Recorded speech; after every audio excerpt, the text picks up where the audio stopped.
Love, exciting and new. Hello, Hannah Waddingham here. Have you seen the fabulous new Sun Princess? World-class entertainment, exceptional dining, and the greatest pizza ever. It's a love. Don't miss our Come Aboard sale with up to 40% off and free room upgrades. Visit princess.com or call your travel advisor to book. Princess Cruises. Terms and restrictions apply. Offer ends 2/28/25. Ships of Bermudan and British Registry.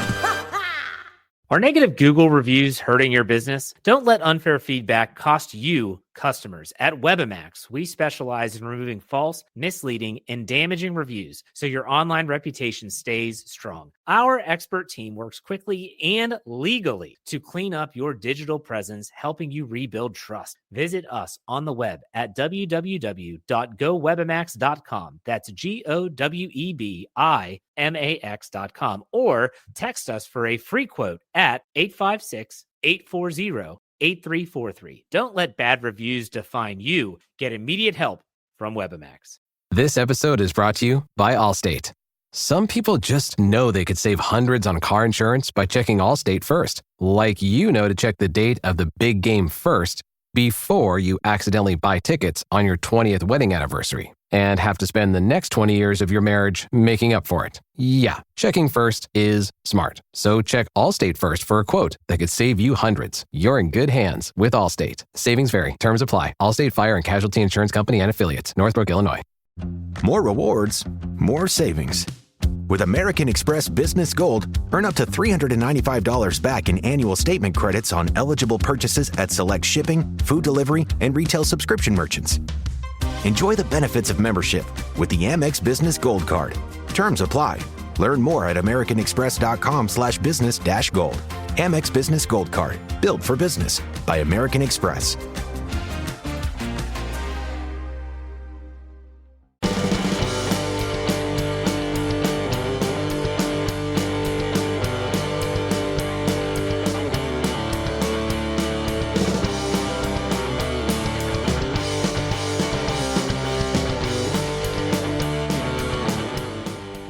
This is the first Shades of Blue pod interview we were able to do from Sporting KC Media Day.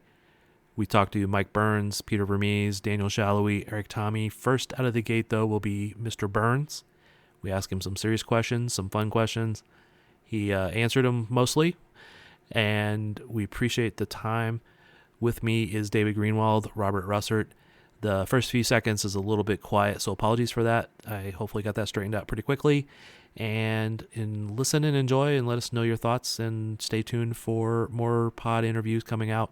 Mike, thanks for being with us here today. No problem, my pleasure. My first question is, can you talk a little bit about the evolution of scouting over the years? There's, for a long time there's been a lot of traditional scouting of players, and we're moving into an era of more data and analytics. And then what your kind of personal philosophy is on that?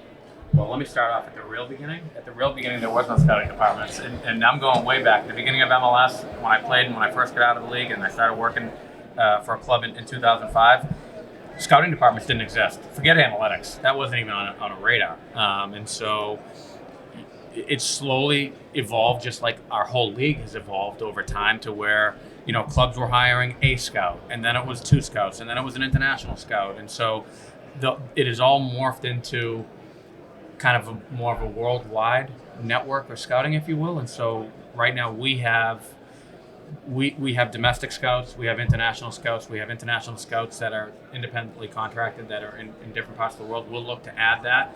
And obviously now, as over the last maybe 5, 6, 7, 8, 9 years, analytics is becoming and playing a bigger role in that. So I look at it as it's the combination of the scouting, of the actual seeing the player live, meeting the player. That's all part of the scouting process. But there's also an analytics department that way back didn't exist, and now we can go to an analytics person, or as we evolve our analytics department. Like if we're looking for a left back, okay, give us the data on the top 5 left backs in MLS and then in other leagues. So it's still evolving, and it's not. I don't think the analytics piece in soccer is close to the final product yet.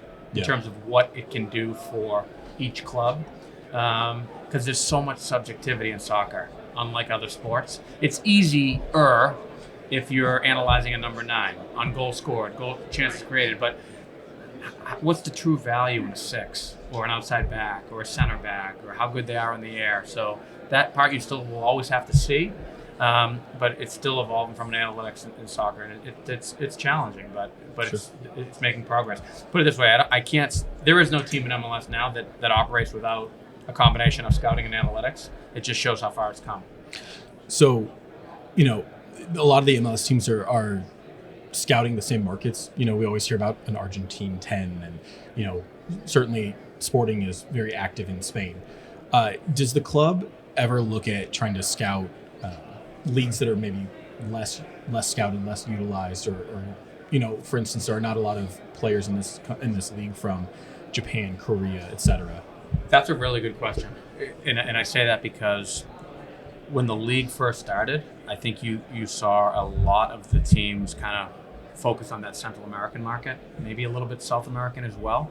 But now we're truly in a world market. Maybe with the exception of what you said, maybe with the exception of the Far East, you don't see a lot of players yet coming from that region of the world, but certainly South America, certainly Central America, certainly Europe, right? So we're truly in a world market. So that has evolved as well. I wouldn't say that you can look at data that suggests that certain Argentina, Brazil, but Argentinian and Brazilian players, they have success worldwide, not just in MLS, right? So they've got so many good players that of course they're going to have success because they're so talent rich.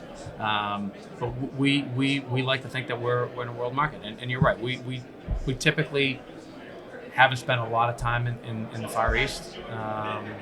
In a little, I didn't touch upon it. A little bit Africa, probably. That's a little bit more of an untapped market, right, for us. But certainly Central America, South America, and Europe, I think, is where our primary focus has been. But as we evolve our analytics and our scouting network continues to grow, I think the world will shrink even more. Mike, David just jumped in real fast there with the business, but what he's really asking is, how do we apply to be a scout? How do we get in the next department? I'll give you one shot. You got to bring us one really good guy, and then then we'll be good. Oh, deal. What's your email address? Well, if I know David, he also wants to ask something along the lines of this. With Dayon's signing, and Dayon's probably not going to hear this, but are we moving more into someone like him who can develop here with Sporting, contribute, maybe bring us a championship, and then the sell on? Is that something that Sporting's moving a little more to, perhaps? I think the whole league and Sporting, I think, for sure there's always an element of sell on potential, but you're primarily signing a guy. If that happens, I don't want to say if it happens, it happens. Like not that we don't think about it, because we do think about it, but like in the case of Day, in the case of Mano, yes, could there potentially be a sell-on at some point? Yeah, maybe, but we're also looking at those signings as we want them to come in and be impact players for our team now. Sure. And the more success that they have and that we have, that'll take care of itself. I will say this, from a league perspective, from an SKC perspective, without that new mechanism, I'm not so sure Dan's still in MLS. And he's probably not in Kansas City. So that was a kind of a game changer for us in terms of being able to acquire him. And so if we as a club and we as a league are able to retain players like that, it's going to make the league better. And we feel it's certainly going to make us better. Sure. You played here. You're familiar with Kansas City in that way. You've known Peter for a while. When you came in, though, what impressed you about what the club was doing, but also what did you look at and say, maybe we need to do better? That's a good question. When I came in, I had, an extensive, I'd call it a long interview process with ownership, with Jake Reed, with Peter, and right out of the gate, one thing that impressed me was, I don't want to say how long the interview process was, but how committed they were for just my position. And I don't mean that to belittle it or but it was a thorough process, and I thought to myself, wait a second, like if the owners are this committed to interviewing me, who they didn't even know that they were going to offer the job to, I can't tell you how appealing that was to me, knowing how involved they were in just this decision, one hire for their staff, right, with everything they have going on. So that was the first thing that I was thoroughly impressed with. Then Peter and I, yes, we've known each other a long time, but we've never worked together. So that was going to be a new element. That was going to be I don't want to call it a challenge, but there's obviously a working relationship. Yes, it was a pre-existing personal relationship and teammate relationship, but never a working relationship. And that's different. Oh yeah. That's a different dynamic. But also, when I came out here and I had the interview process, you got to remember when I played here, and I said it in there, different stadium, different owners, different training center. Now we get a new stadium, new owners. Compass is world class. Swope for the academy in the second team. So also the continuity of the staff. It also said a lot to me, and I don't mean just Peter. I mean the assistant coaches. I mean the team administrator. I mean the medical staff. A lot of people that I get introduced to, from academy to all the people in positions I just mentioned, they've been here a long time. It also said something to me about like they want to be here, and it's a good it's a good place to work, right? It's a good working environment, and then you couple that with all the facilities. It was an easy decision. And the fact that, and I've talked in there about being all in. When I played here, granted, it's all different, but my wife and I have lived here for 2 years. And I will speak for her, even though she's not here. We love living here, right? Our second child was born here. So we have fond memories of being here. So from a personal standpoint, from a professional standpoint, it was easy. It's winter, and you can now get almost anything you need for the coldest months of the year delivered with Uber Eats. What do we mean by almost? Well, you can't get a ski slope delivered, but you can get dish soap delivered. Sunshine, that's a no. But a bottle of wine, that's a yes. A snow angel, sorry, no. But angel hair pasta, Uber Eats can definitely get you that. Get almost anything delivered with Uber Eats. Order now. Alcohol and select markets. Product availability may vary by region. See app for details. I think I just won my taxes. Yeah? I just switched to H&R Block in about 1 minute. All I had to do was drag and drop last year's return into H&R Block, and bam, my information is automatically there. So I don't have to go digging around for all my old papers to switch? Nope. Sounds like we just leveled up our tax game. Switching to H&R Block is easy. Just drag and drop your last return. It's better with Block. This episode is brought to you by Indeed. When your computer breaks, you don't wait for it to magically start working again. You fix the problem. So why wait to hire the people your company desperately needs? Use Indeed's sponsored jobs to hire top talent fast. And even better, you only pay for results. There's no need to wait. Speed up your hiring with a $75 sponsored job credit at Indeed.com/podcast. Terms and conditions apply. When you came here, obviously the team needed to rebuild. You took some time to look, and I saw you out every day at training, watching the team and everything. Was it maybe easier for a guy coming in to make those needed changes at the end of the year? We've talked about those changes needed to be made. That's a hard one for me to answer. I don't want to speak about predecessors. I don't want to speak about other people. I was asked or tasked with evaluating everything on and off the field when I first got here. And one of the things I think that ownership and that Jake and Peter did in a good way for me is they didn't give me too many opinions that they had, because to your point, I'm the new guy coming in. Yes, I have experience in the job, I have experience in the role, but I didn't have experience in this environment with this staff, right, these players. And so I just kind of observed everything in terms of from a staff, from players, took it all in, and then we sat down at the appropriate time and I gave my honest assessment and feedback of where I thought we needed help and where we maybe needed to make some changes on the field, where we needed to add off the field. And so that wasn't met with resistance, and for the most part we were all on the same page in terms of a lot of things. So it wasn't like I came in and changed everything or said we have to do this and I was going against the grain. It was all kind of aligned, but they allowed me to be able to make some judgments on my own and present in a way like that we knew. And at the end of the day, the results matter and dictate a lot of what we do. And if we had gone to MLS Cup last year, we want to get to a point where at the end of the year we don't have to make so many changes. That means you had a good year. Right. But last year we didn't have a good year. And so I think it was that, with the flexibility that we had, allowed us, like, wait a second, we've got to make some decisions. We have to go in a different direction. We can't come back at 25 with the team we had in 24. It would have been a disservice to the team. It would have been a disservice to the staff. It would have been a disservice to the fans. One of the statements you had made in a previous presser was that there's probably moves you would have made if you were able to, because you couldn't make all the moves you wanted to because of contracts or whatever. And we're really into that first of the three windows.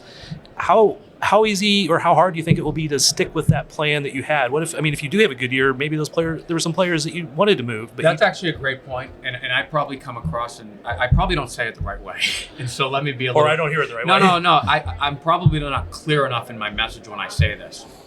From my perspective, from my position as a sporting director, I love flexibility, because if you have a good year, you have the flexibility to keep it. If you have a bad year, you have the flexibility to change it.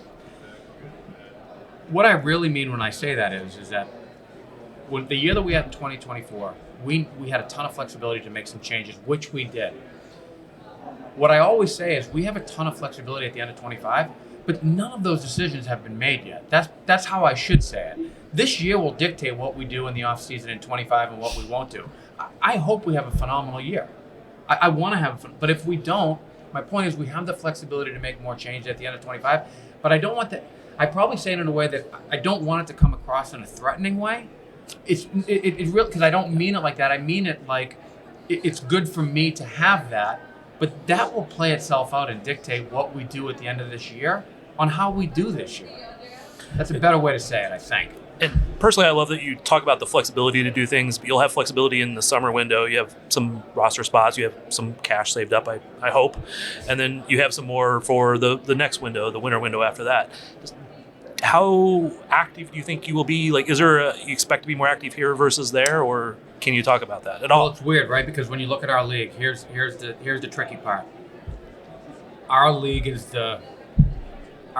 not aligned with most of the rest of the world. So right now, in some regards, it's harder for us to acquire players like Manu and like Shapi, right? Because they're in the middle of their season. Yeah.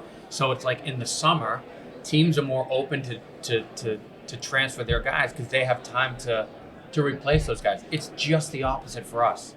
Now is our time where if we're going to move players, it's easier for us to move players because we have a whole season. Where in the summer, I don't want to get into specific names, but we had a couple opportunities last summer that we could have possibly moved one or two players, but it becomes more challenging because it's harder to replace those guys, and it's the middle of our season.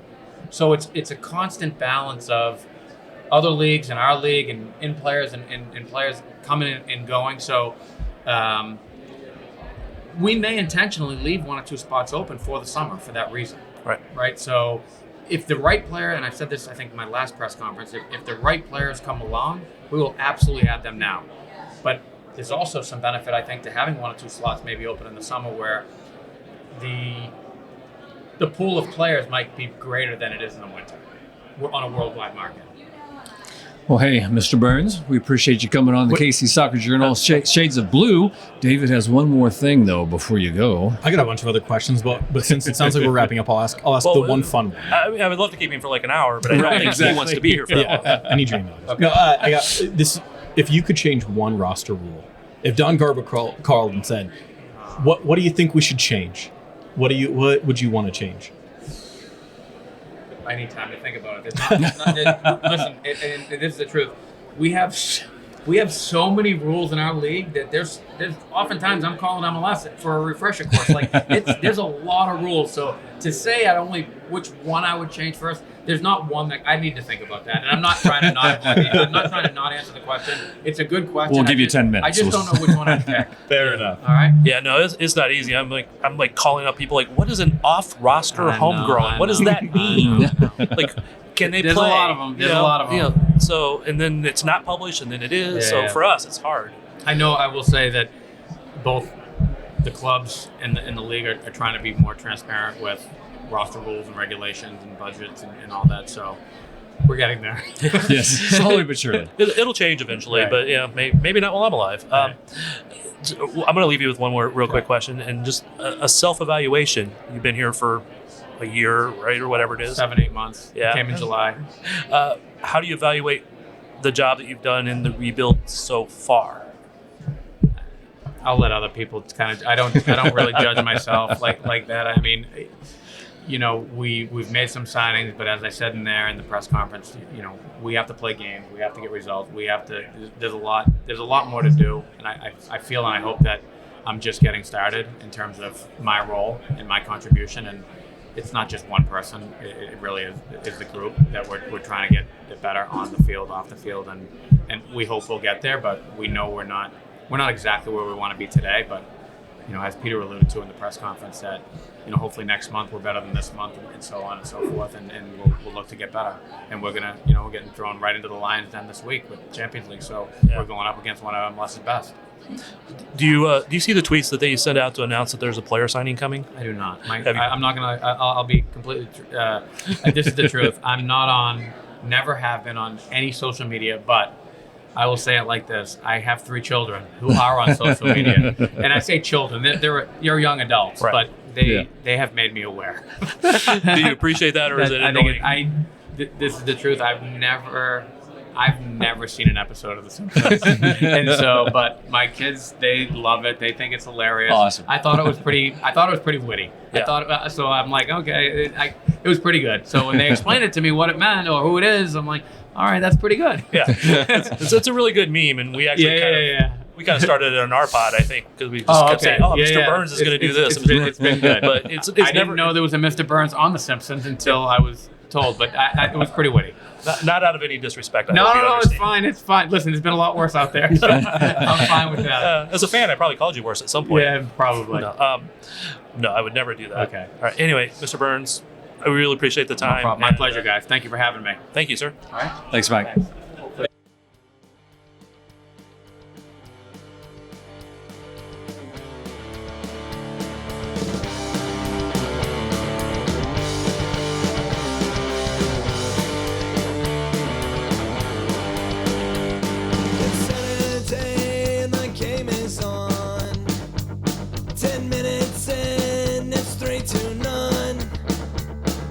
Sipping back an empty can. I don't give a damn if it's 9 a.m. My football team's got me drinking. My football team's got me drinking. My football team's got me drinking. Give me beer or whiskey, wine or gin, anything to shake this mood I'm in. My football team's got me drinking.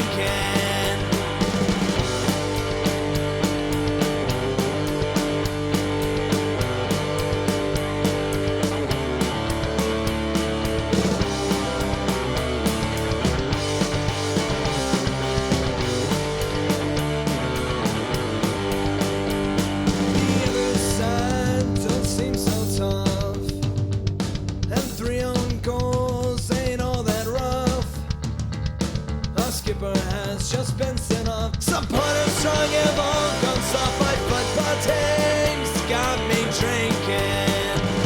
My football team's got me drinking. My football team's got me drinking. Give me beer or whiskey, wine or gin, anything to shake this mood I'm in. My football team's got me drinking. My football team's got me drinking.